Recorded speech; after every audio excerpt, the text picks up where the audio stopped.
Hi guys, this is ജിൻ ജാങ്കോ here.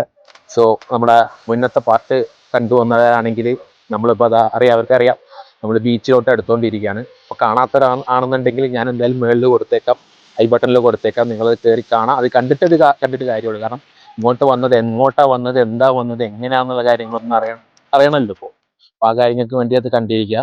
So ഞാനതവിടെ ബീച്ചിൻ്റെ അങ്ങോട്ടേക്ക് എടുത്തുകൊണ്ടിരിക്കുകയാണ്. ഇവിടെ ഒരു വെള്ളത്തിൻ്റെ ഒരു ഫൗണ്ടെയിൻ പരിപാടിയൊക്കെ ഉണ്ട്. നമുക്ക് കുറച്ചുകൂടെ അടുത്തോട്ട് പോയിട്ട് നോക്കാം. ഗായ്സ്, ഇവിടെ ഒരു ഫൗണ്ടെയിൻ പോലെ ഒരു സ്കൾപ്ചർ ഉണ്ട്. അതുപോലെ തന്നെ ഒരു ഫൗണ്ടെയിൻ ഇങ്ങനെ ഉണ്ട്, ഒരു വാട്ടർ ഷോ പോലെ. കൊള്ളാം. അപ്പം ബീച്ചിലേക്ക് അങ്ങോട്ടേക്കാണ് പോകേണ്ടത്. സോ നമ്മൾ അങ്ങോട്ട് മുന്നോട്ട് നടന്നുകൊണ്ടിരിക്കാൻ ഒരു പാലം പോലെയാണ് സംഭവം. ഞാൻ കാണിച്ചു തരാം അങ്ങോട്ട് പോകുമ്പോൾ. സോ ഗായ്സ്, ഈ കാണുന്നതാണ് ആ പാലം. നടന്നുകൊണ്ടിരിക്കുകയാണ്. അപ്പുറത്തൊരു ബീച്ചാണ്. അങ്ങോട്ട് അപ്പുറത്തെ എൻഡിൽ അങ്ങോട്ടേക്ക് ഒരു ബീച്ച് പോകുന്ന സ്ഥലമാണ്. ഒരു വലിയ പാലം അങ്ങോട്ടേക്ക് നടക്കാണ്. നല്ല കാറ്റൊക്കെ ഉണ്ട്. നൈസാണ് സംഭവം. നമ്മള് മംഗൾസാല പോയില്ലേ, അതുപോലെയല്ല, അത് താഴത്തൊരു കോൺക്രീറ്റ് പോലെ ഉണ്ടാക്കി വെച്ചേക്കാണ്. അത് കറക്റ്റ് മരത്തിൻ്റെ ഒരു പാലം. നമ്മുടെ പഴയ കോഴിക്കോട് ബീച്ചിൽ ഉണ്ടായിരുന്ന പൊളിഞ്ഞ പാലല്ലേ, അതിൻ്റെ ഒരു ഏകദേശം ആ സംഭവം തോന്നുന്നുണ്ട്. അങ്ങനൊരു സംഭവമാണ്. കണ്ടോ, പുറത്ത് ബീച്ചാണ്. നല്ല കാറ്റുണ്ട്, നല്ല പടവട അടിക്കുന്നുണ്ടാവും മൈക്കിൽ. എല്ലാവരും ക്ഷമിക്കുക. ഇങ്ങനത്തെ സ്ഥലത്ത് വരുമ്പോൾ ഡെഡ് കാറ്റ് വെക്കേണ്ടതാണ്. പക്ഷെ ഞാൻ വെച്ചിട്ടില്ല, ഞാൻ എടുത്തിട്ടുമില്ല അങ്ങോട്ട് വന്നപ്പോൾ. സോ എല്ലാവരും ക്ഷമിക്കുക. പക്ഷെ കുഴപ്പമില്ലാതെ കേൾക്കുന്നുണ്ടെന്ന് എനിക്ക് തോന്നുന്നത്. ഞാൻ മുന്നോട്ട് പോയിട്ട് കാണിച്ചില്ല. കണ്ട, ഇവിടെയൊക്കെ കടലിലോട്ട് നമ്മൾ കയറി തുടങ്ങി. താഴെ വലിയ വലിയ കല്ലുകളും ആൾക്കാരൊക്കെ ഇങ്ങനെ ഇരിക്കുന്നുണ്ട്. അവരുടെ പ്രൈവസിയിലായിട്ട് നമ്മൾ കൈ കടത്തണ്ട. അപ്പൊ അങ്ങനെ ഗായ്സ്, അപ്പോൾ നമ്മളിപ്പോൾ ഏകദേശം കടലിന്റെ അകത്തോട്ടേക്ക് എത്തി. ഇവിടുത്തെ കടലുകൾക്കൊക്കെ ഒരു ഡേഞ്ചർ എന്ന് പറയുന്നത് മൊത്തം റെഡ് ഫ്ലാഗ് ഒക്കെ വെച്ചിട്ടുണ്ട്. കാരണം നമ്മൾ ബീച്ചിന് അങ്ങോട്ട് അന്ന് അവിടെ പോയപ്പോൾ ഫുൾ റെഡ് ഫ്ലാഗ്. കാരണം ചില ബീച്ചുകളിൽ നമുക്ക് കുറച്ച് നടന്നങ്ങോട്ട് പോകാൻ പറ്റും. പക്ഷെ ചില ബീച്ചുകളിൽ അത്ര നടന്ന് പോകാൻ പറ്റാത്തൊരവസ്ഥ ഉണ്ടാവാറുണ്ട്. ചിലപ്പോൾ ഇറക്കമായിരിക്കും, ആഴമായിരിക്കും. അങ്ങനെ ആൾക്കാർക്ക് അപകടം പറ്റാം. അങ്ങനത്തെ ഒരു ടൈപ്പ് ബീച്ചാണെന്നാണ് എനിക്ക് തോന്നുന്നത്. കാരണം അങ്ങനെയാണ്. ഇപ്പോൾ അവിടെ മൊത്തം എഴുതി വെച്ചിട്ടുണ്ട് ഒരു റെഡ് ഫ്ലാഗ്, അതിന്റെ മുന്നോട്ട് പോകരുത്, അകത്തോട്ട് പോയാൽ പണി കിട്ടും എന്നുള്ള സംഭവത്തിൽ അവിടെ കുറച്ച് റെഡ് ഫ്ലാഗുകൾ കാണാൻ പറ്റില്ല. നമ്മുടെ ഫോണിന്റെ ഒരു കപ്പാസിറ്റി അത്ര ഒന്നുമില്ല. സൂം S24 Ultra ആണെങ്കിൽ സൂം ചെയ്ത് കാണിക്കായിരുന്നു. പക്ഷെ അത്ര കപ്പാസിറ്റി ഇല്ല. ഇത് അങ്ങനത്തെ ഒരു കടലാണ്. പക്ഷെ ഇതിന് മുകളിലൂടെ എല്ലാവരും, ഇതാണ് മെയിൻ അട്രാക്ഷൻ ഇതിൽ. ഇപ്പം സുവനീറുകളൊക്കെ നമ്മുടെ മാഗ്നറ്റ്സ് ഉണ്ടാവുമല്ലോ, ആ മാഗ്നറ്റ്സിന്റെ മുകളിലൊക്കെ ഈ ഒരു പാലത്തിന്റെ പടമാണ് വെക്കുന്നത്. നമുക്ക് കൊള്ളാം. കണ്ടോ, അങ്ങോട്ട് അവിടെ വരെ ആ ഒരു വഴി വരെ നടന്ന് അങ്ങോട്ട് പോകാനുള്ളൊരു ഓപ്പർച്യൂണിറ്റി ഉണ്ട്. അപ്പൊ നമുക്ക് എന്തായാലും അങ്ങോട്ട് പോയി നോക്കാം. പിന്നെ ഇവിടെ പകല് വരുന്നതിനേക്കാളും രാത്രിയാണ് എനിക്ക് കുറച്ച് ഭംഗി തോന്നിയത്. കാരണം ഈ കാണുന്ന സാധനത്തിൽ നിന്നൊക്കെ ലൈറ്റ് വരും. ഇതൊരു ലൈറ്റ് സോഴ്സ് ആണ്. അപ്പോൾ അതിന് ലൈറ്റ് വരുമ്പോൾ മൊത്തത്തിലൊരു മറ്റേ മഞ്ഞ ലൈറ്റാണ്, മറ്റേ LED അല്ല, വെള്ള ലൈറ്റ് അല്ല, മഞ്ഞ ലൈറ്റാണ്. അപ്പം അതിൻ്റെ ഒരു ഭംഗിയുണ്ട് ഇവിടെ സംഭവം. മൊത്തത്തിൽ രാത്രി വരുമ്പോൾ അതിൻ്റെ ഒരു പ്രത്യേക രസമുണ്ട്. പകലും കൊള്ളാം, പകല് വേറൊരു വൈബ്, രാത്രി വേറൊരു വൈബ്. അങ്ങനെ നമ്മളിങ്ങനെ ഇതിൻ്റെ എൻഡിലോട്ട് എത്തിക്കൊണ്ടിരിക്കുകയാണ്. ഇതാ കണ്ട, ഇതിൻ്റെ ഒരു എൻഡ് എത്തി നാളെ. ഇങ്ങനെ പിന്നുള്ളത് അങ്ങോട്ടേക്ക് സംഭവമാണുള്ളത്. ഇവിടെ ഇങ്ങനെ വന്നിങ്ങനെ മുന്നോട്ട് പോയിട്ട് ഇങ്ങനെ അവിടെ നോക്കിയേക്കാൻ രസമാണ് സംഭവം. കാരണം കുറച്ച് നമ്മൾ കടലിലൊരു കുറച്ചിങ്ങോട്ട് വന്നിട്ട് ഇങ്ങനെ താഴോട്ടേക്ക് ഇങ്ങനെ നോക്കി നിൽക്കുമ്പോൾ ഒരു പ്രത്യേക രസമുണ്ട്. ഇവിടെയൊക്കെ ചിലപ്പോൾ വീണ് കഴിഞ്ഞാൽ സീനായിരിക്കും. അത്യാവശ്യം നല്ല ആഴം ഉണ്ടാവും ഇവിടെ. ഇങ്ങനെ കൊള്ളാം, അടിപൊളിയാണ് പരിപാടികളൊക്കെ. ഇങ്ങനൊക്കെ സ്ഥലങ്ങളുണ്ട് ലോകത്ത്, ഇങ്ങനെയും കുറേ സ്ഥലങ്ങളുണ്ട്.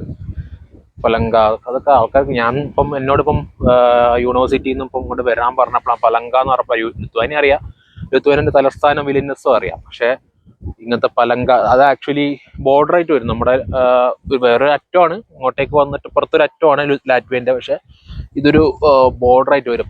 എന്നോട് ഇങ്ങോട്ട് വരാൻ പറഞ്ഞപ്പോഴാണ് എനിക്ക് ഇങ്ങനെ ഒരു സ്ഥലത്തെ കുറിച്ച് അറിയുന്നത് തന്നെ. ഇവിടെ ഉള്ളവർക്കൊക്കെ അറിയിക്കും, പക്ഷെ നമുക്ക് അറിയില്ല. നമ്മൾ വേറൊരു കോണ്ടിനെന്റിൽ വേറൊരു മൂലയിൽ കിടക്കുന്നത്, ഇത് വേറൊരു കോണ്ടിനെന്റിൽ വേറൊരു മൂലയിൽ കിടക്കും, ബാൾട്ടിക് സീയുടെ ഒരു മൂലയിൽ കിടക്കും. അപ്പോൾ അങ്ങനെ, അപ്പോൾ നമുക്ക് ഇങ്ങോട്ടൊന്ന് പോയി നോക്കാം. ഉണ്ടാവും അങ്ങോട്ടേക്ക്, അതൊരു എൻഡാണ്. അന്ന് രാത്രി ഇങ്ങോട്ട് വന്നപ്പം കുറച്ച് ആൾക്കാർ അവിടെ അറ്റത്ത് നിന്നിട്ട് ചൂണ്ടയിട്ട് മീൻ പിടിക്കുന്നുണ്ടായിരുന്നു. നല്ല നല്ല ഹിയറിംഗ് ഫിഷ്, മത്തി പോലെ എന്തൊരു ടൈപ്പ് അവരിങ്ങനെ പിടിച്ചിങ്ങനെ സൈക്കിളൊരു കവർ കെട്ടി വെച്ചിട്ട് അതിൻ്റെ ഇങ്ങനെ ഇടുന്നുണ്ടായിരുന്നു. ഇവരുടെ ഒരു ഹോബിയൊക്കെയാണ് ഇങ്ങനെ ഫിഷിങ്, ഇങ്ങനെ വന്നിരിക്കുക, റിലാക്സ് ചെയ്യുക, ഒരു റിട്ടയർമെന്റ്, ഒരു പ്രായമായി കഴിഞ്ഞാലൊക്കെ പിന്നെ ഇവരുടെ ഒരു ലൈഫ് ഇങ്ങനെ പോകുന്നത്. കണ്ടോ, ഞാനിവിടെ ഇതിലോട്ടേക്ക് എത്തി. ഇതാണ് എൻഡ് ഇതിന്റെ നെറ്റ്.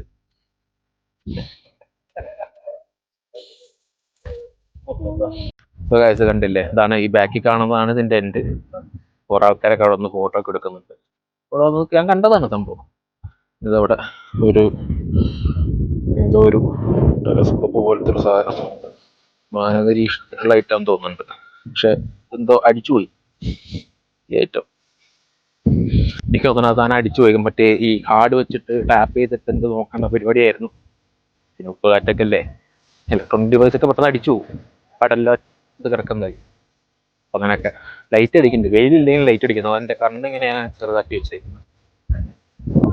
നടക്കാം, പോയി നോക്കാം. കുറെ ആൾക്കാരൊക്കെ വേണ്ട പുറയിലോട്ട് ഇങ്ങനെ പോയിക്കൊണ്ടിരിക്കുന്നു. നമുക്ക് തിരിച്ചുകൊണ്ട് നടക്കാം. ഞാൻ കുറച്ചു നേരം അവിടെ നിൽക്കട്ടെ. എന്നാല് എനിക്ക് സമയമുണ്ട്. ഇപ്പൊ ഇനി 2 മണിക്കൂറും കൂടെ കഴിഞ്ഞിട്ട് അവിടെ ചെന്ന് എന്റെ ബാഗ് എടുത്താൽ മതി. കാരണം 2 മണിയായിട്ടുള്ളൂ. 4 മണിയായിട്ട് അങ്ങനെ ചെന്നിട്ട് ബാഗ് എടുത്താൽ മതി. കാരണം 5 മണിക്കാ വണ്ടി. മാക്സിമം 1/2 മണിക്കൂറൊക്കെ മതി. നടക്കാൻ അത്ര ദൂരമൊന്നുമില്ല. ഒരു 10-15 മിനിറ്റ് നടന്നത് ബസ് സ്റ്റാൻഡിലോട്ട്. അപ്പോ കുറച്ചേരം അവിടെ നിൽക്കാം. ഇത് പിന്നെ എൻ്റെ ഒരു കുഴപ്പം എന്ന് പറഞ്ഞിട്ടുണ്ടെങ്കിൽ ഇങ്ങനെ ഈ എക്സ്പ്ലോർ ചെയ്യാൻ എനിക്ക് ഭയങ്കര ഒരു ഇഷ്ടമാണ്. പക്ഷെ എന്തോ ഒരു മടി പോലെ. ഇപ്പം ഒരു സാധനം കംഫോർട്ട് ആയി കഴിഞ്ഞാൽ ഞാൻ അതന്നെ ഒരു സ്ഥലത്ത് എനിക്ക് ഇഷ്ടപ്പെട്ട് കഴിഞ്ഞാൽ, ഇപ്പം ഞാൻ നിൽക്കുന്ന റൂം എനിക്ക് ഇഷ്ടപ്പെട്ട്, ഹോട്ടൽ റൂം.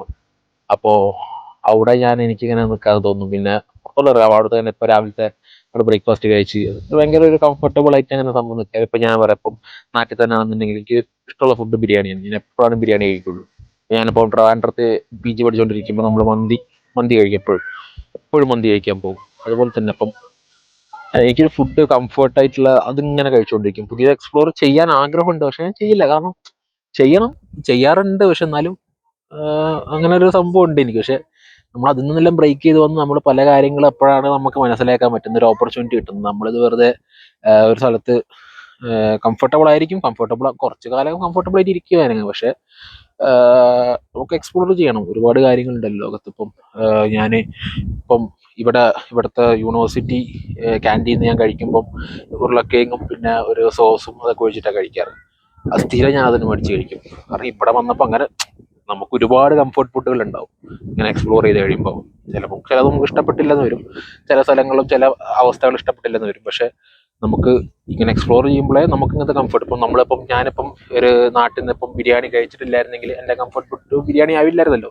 അത് കഴിച്ച് നോക്കിയത് കൊണ്ടല്ലോ. ഇപ്പം ഒരു സ്ഥലത്ത് വന്നപ്പോൾ ട്രിവാൻഡ്രത്ത് ഞാൻ അവിടെ പഠിക്കാൻ വന്നു. ട്രിവാൻഡ്രമിൻ്റെ സ്ഥലമല്ല, ഞാൻ അവിടുത്തെ ഒരു ബൈത്തൽ മന്തി എന്നുള്ള ഒരു ഷോപ്പിൽ നിന്നും മന്തി കഴിച്ചു തുടങ്ങി. അതൊരു കംഫർട്ട് ഫുഡായി മാറി. അത് എക്സ്പ്ലോർ ചെയ്ത് കഴിച്ചിട്ടില്ലായിരുന്നെങ്കിൽ എനിക്ക് വരില്ലായിരുന്നല്ലോ. പലതും എക്സ്പ്ലോർ ചെയ്ത് നോക്കാം, പല സ്ഥലങ്ങളും പോയി നോക്കാം. അപ്പോഴേ നമ്മൾ കംഫർട്ട് മനസ്സിലാവുള്ളൂ. പല കംഫർട്ടുകൾ കൂടും. അതാണ് മെയിൻലി നോക്കേണ്ടതല്ല. അത് പലതും നമുക്ക് ഇഷ്ടമില്ലാത്ത കഴിക്കാമെന്നല്ല. നമ്മൾ എക്സ്പ്ലോർ ചെയ്ത് നോക്കുക. ഇഷ്ടപ്പെടണ്ട. ഇഷ്ടപ്പെട്ടത് നമുക്ക് കംഫർട്ട് ഫുഡും കംഫർട്ട് സ്ഥലങ്ങളും കംഫർട്ട് സിറ്റുവേഷൻസും കിട്ടുകയാണെന്നുണ്ടെങ്കിൽ ഏറ്റവും നല്ലതല്ലേ. കംഫർട്ട് പീപ്പിൾസും കിട്ടുകയാണെന്നുണ്ടെങ്കിൽ ഏറ്റവും ബെസ്റ്റ് തന്നെ എന്നാണ് എനിക്ക് തോന്നുന്നത്. ഗായ്സ്, ഇത് കണ്ടോ? ഇവിടെ ആരോ അത് എഴുതി വെച്ചാണ്, വാച്ച്ഡ് സൺസെറ്റ് ഹിയർ 13/8, അതായത് ഈ മാസം തന്നെ 2025, അന്ന ആൻഡ് കാൾ. ഇവിടെ ആരോ നിന്ന് സൺസെറ്റ് കണ്ട് അതൊരു മെമ്മറിക്ക് വേണ്ടി എഴുതി വെച്ച് പോയാല് എന്തല്ലേ അടിപൊളി. ഇതൊക്കെ ഇങ്ങനെ ഒരു സ്ഥലത്തൊക്കെ ചിലപ്പോൾ ഇവരെവിടുന്നോ ഏതോ ദൂരത്തു നിന്നൊക്കെ വന്നവരായിരിക്കും. സോ അവരൊരു മെമ്മറിക്ക് അവരിവിടെ സൺസെറ്റ് കണ്ടെന്ന് പറഞ്ഞാൽ ഇവിടെ ഇതൊക്കെ അല്ലേ ലൈഫ്. ചെറിയ ചെറിയ കാര്യങ്ങൾ അല്ലേ. സൺസെറ്റ് കണ്ട് അത് നമ്മളിവിടെ മാർക്ക് ചെയ്ത് വെച്ച് ഒരു ഇതാണ് ഇവിടുത്തെ ഒരു പെയിന്റിങ്ങിന്റെ മുകളിൽ എഴുതി വെച്ചാൽ. പക്ഷെ എന്നാലും അവരുടെ ഒരു ഹാപ്പിനെസ് അത് ചെറിയൊരു കാര്യം. അപ്പോൾ ഗായ്സ്, ഞാൻ തിരിച്ച് നടക്കുവാണ് അങ്ങോട്ടേക്ക്. പാലത്തിന്റെ മുകളിൽ നിന്ന് നമ്മൾ കയറി വന്ന സ്ഥലത്തോട്ട് തന്നെ പോവാണ്. കുറച്ച് നേരം ഇവിടെ നിന്ന് കാറ്റുണ്ട്. പിന്നെ അത്യാവശ്യം നല്ല കാറ്റുണ്ട്. ഇച്ചിരി നല്ല കാറ്റ്, തണുപ്പൊക്കെ അടിക്കുന്നത്. എന്തായാലും പെട്ടെന്ന് അങ്ങോട്ട് കയറിപ്പോയേക്കാണ് ഇരിക്കുന്നത്. അപ്പൊ ഞാൻ ഇവരുടെ ഒതന്റിക് എന്ന് പറയുന്ന ഒരു കോൾഡ് ബീട്രൂട്ട് സൂപ്പ് ഉണ്ട്. കോൾഡ് ബീട്രൂട്ട് സൂപ്പ് വിത്ത് പൊട്ടാറ്റോസ് എന്ന് പറയുന്നത്. അപ്പൊ അത് കഴിക്കാന്ന് വിചാരിച്ചു. അപ്പോൾ ഒരു കടയിൽ വന്നിരിക്കുന്നുണ്ട്. നോക്കാം എങ്ങനെയുണ്ട്. അപ്പോൾ ഗൈസ്, ഐറ്റം വന്നിട്ടുണ്ട്. തണുപ്പാണ് ആക്ച്വലി. 2 പൊട്ടാറ്റോ ഉണ്ട്, ഫോർക്കും സ്പൂണുണ്ട്. അപ്പൊ കഴിച്ചു നോക്കട്ടെ. ഇതിൻ്റെ അകത്ത് മുട്ടയൊക്കെ ഉണ്ട് കേട്ടോ. മുട്ട കിടക്കുന്നു. കഴിച്ചു നോക്കട്ടെ.